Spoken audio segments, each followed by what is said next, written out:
I'm speaking to you tonight from behind the Resolute desk in the Oval Office. Someone's In phone this sacred space, I'm surrounded by portraits of extraordinary American presidents. Thomas Jefferson wrote the immortal words that guide this nation. George Washington, who showed us presidents are not kings. Abraham Lincoln, who implored us to reject malice. Franklin Roosevelt, who inspired us to reject fear. I revere this office, but I love my country more. Anyway. It's been the honor of my life to serve as your president. But in the defense of democracy, which is at stake, I think it's more important than any title. I draw strength and I find joy in working for the American people.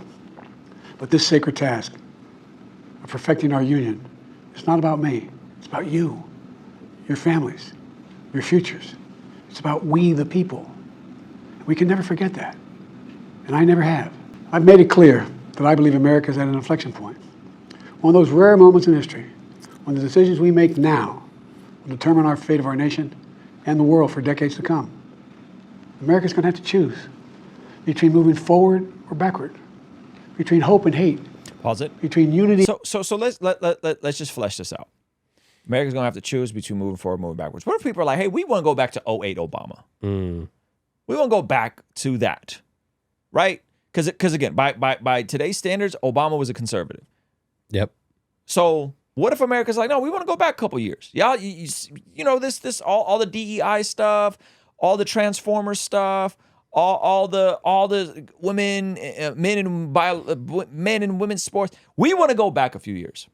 So what does that mean? If the turnout is that, what do they do with that? What do they do with that? This is what, you know what I think? I think, especially with Obama not endorsing Kamala, I think they know they're going to lose. I think they're setting up for 2028. I think they know what time it is. Yeah. Which defeats the whole argument. The whole argument is this is an existential threat to our democracy, and if we don't get it together. So I think they know they're going to lose. But behind the scenes, they're like, we'll wait for democracy in 2028. We'll get Newsom going. Oh my goodness. You know? Talk about someone that actually looks like a supervillain. Yeah. You know? But you know what the best thing is? He's got that new podcast with Marshawn Lynch. So he's got 4 years to just let something crazy slip. Oh yeah, he's gonna let a couple crazy things slip. We have to decide, do we still believe in honesty, decency, respect, freedom, justice, and democracy? In this moment, we can see those we disagree with not as enemies, but as fellow Americans. Can we do that? Does character in public life still matter? Hey, this is becoming cruel at this point, man. Yeah, I literally feel like the PR manager is like, this is the last teleprompter he has to read, and then we're just good. Oh my gosh, just get through it. Just listen. Like this with this. Here's the playbook. He steps down. Yeah. You let Kamala be president for a couple months. Yep. Everyone's happy. First black woman president. Boom. Dunzo. Right? Trump gets in. Trump is going to get in. Yeah. But at least they can call an audible. At least they can package her with someone else. You let her run as vice president the second time. That's it. That's phenomenal. Right? But let her do it now for a couple months. Yeah. Just get it out of the way. Get in the history books. Why is he still here? Throw the party. Yeah. Because I know you, the American people. And I know this. We are a great nation because we are good people. When you elected me to this office, I promised to always level with you, to tell you the truth. Are these stock footage of like the Marines' truth. families? The sacred cause of this country is larger than any one of us. Maybe. And those of us who cherish that cause, cherish it so much, a cause of American democracy itself, must unite to protect it. You know, in recent weeks, it's become clear to me that I need to unite my party in this critical endeavor. I believe my record as president, my leadership in the world, my vision for America's future, all merited a second term. But nothing can come in the way of saving our democracy. That includes personal ambition. So I've decided the best way forward is to pass the torch to a new generation. That's the best way to unite our nation. You know, there is a time and a place for long years of experience in public life. But there's also a time and a place for new voices, fresh voices, yes, younger voices. And that time and place is now. And that candidate is Kamala Harris, fam. Yeah.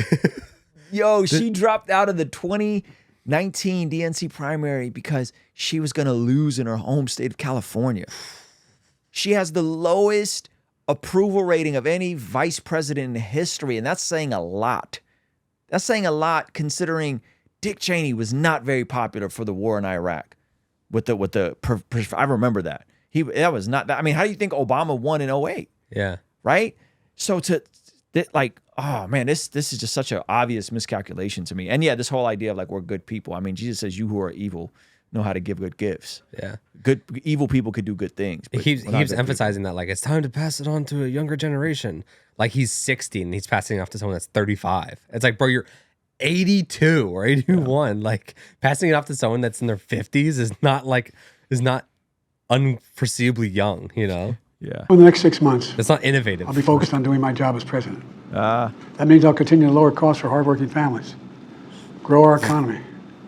I'll keep defending our personal freedoms and our civil rights. Yeah. Do you feel like they say things regardless of how anything's doing? Every president's going to say that. They got to say it. I don't. Bro, I'm cutting costs for middle class American families. It's like, where, when? Yeah. When is this? The right to vote, the right this to relief? choose. Yeah. I'll keep calling out hate and extremism. Make it clear there is no place in America for political violence or any violence ever. Period. Okay. Amen. I'm going to keep speaking out to protect our kids from gun violence. Our planet from climate crisis is the existential threat. A lot to do in 6 months. And I will keep fighting for my cancer moonshot so we can end cancer as we know it, because we can do it. Oh. I'm going to call for Supreme Court reform because this is critical to our democracy, Supreme Court reform. You know, I will keep working to ensure America remains strong, to report to the American people that the United States is not at war anywhere in the world. We'll keep rallying a coalition of proud nations to stop Putin from taking over Ukraine and doing more damage. Yeah, did he say moonshot? We'll keep NATO stronger. He said a moonshot. Moonshot or moonshine? Moonshot. Oh. Yeah.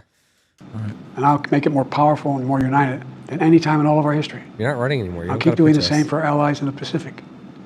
You know, when I came to office, the conventional wisdom was that China would inevitably surpass the United States. That's not the case anymore. And I'm going to keep working to end the war in Gaza, bring home all the hostages, and bring peace and security to the Middle East and end this war. That's very ambitious. We're also working around the clock to bring home Americans being unjustly detained. This man's reading the wrong teleprompter. He's reading the next term teleprompter, not the next 6 months teleprompter, dog. There's a whole lot there. All around the world. You know, we've come so far. I'm gonna sit Hamas and Bibi Netanyahu in the same room so we can share dinner and we cannot be violent anymore. And anyway. Since my inauguration. On that day, I told you, as I stood in a winter of peril and a winter of possibilities. Peril and possibilities. We were in the grip of the worst pandemic in the century. The worst economic crisis since the Great Depression. The worst attack on our democracy since the Civil War. I almost fell asleep. He woke up right there. We came together as Americans. And we got through it. We emerged stronger, more prosperous, and more secure. Man. Today we have the strongest economy in the world, creating nearly 16 million new jobs, a record. What are your thoughts? I feel like we need to have a heart of respect and honor and praying for our leaders. I think that's what the scriptures call. I just legitimately feel bad for this guy.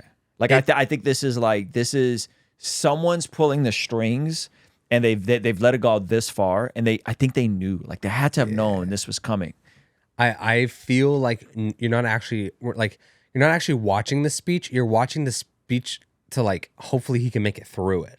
You know, like you're watching his eyes catch up and his movement and it's like it's not even about the speech. It's just about like, can he keep up with the teleprompter? Yeah. Wages are up. Inflation continues to come down. The racial wealth gap is the lowest it's been in 20 years. We're literally rebuilding our entire nation, urban, suburban, rural, and tribal communities. Manufacturing has come back to America. We're leading the world again in chips and science and innovation. We finally beat Big Pharma after all these years to lower the cost of prescription drugs for seniors. And I'm going to keep fighting to make sure we lower the cost for everyone, not just seniors. More people have health care today in America than ever before. And I signed one of those significant laws. Because we made it illegal for you to not have health care. Millions of veterans and their families who are exposed to toxic materials. You know, the most significant climate law ever in the history of the world. The first major gun safety law in 30 years. And today, the violent crime rate is at a 50-year low. We're also securing our border. Border crossings are lower today than when the previous administration left office. Wait.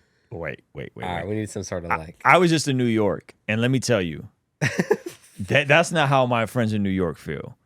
They're not happy with all the folks being shipped to these sanctuary cities. I don't know where he's pulling this information from. That's wild. But that's a hell of a statement. Excuse my French. That's a wild statement. Yeah, it was. That's not nothing. Because the entire policy changed, and you guys could all independently verify this. You could watch multiple YouTube videos done on this of people who went to the border. The policy completely fell apart when they elected Harris as czar of the border, because they can catch him and they have to release him here and give him a ticket for a court date versus sending them back over.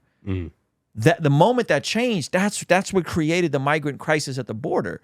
Is this push to decriminalize people coming over? So oh man, all right, Chef. I don't want to finish this. I'm cooked. This is too much. Hey, thank you so much for checking out the video. Comment down below and let me know what you think. And be sure to check out this video that YouTube is recommending just for you. Let me know if they nailed it. All right, I'll see you over there. Peace.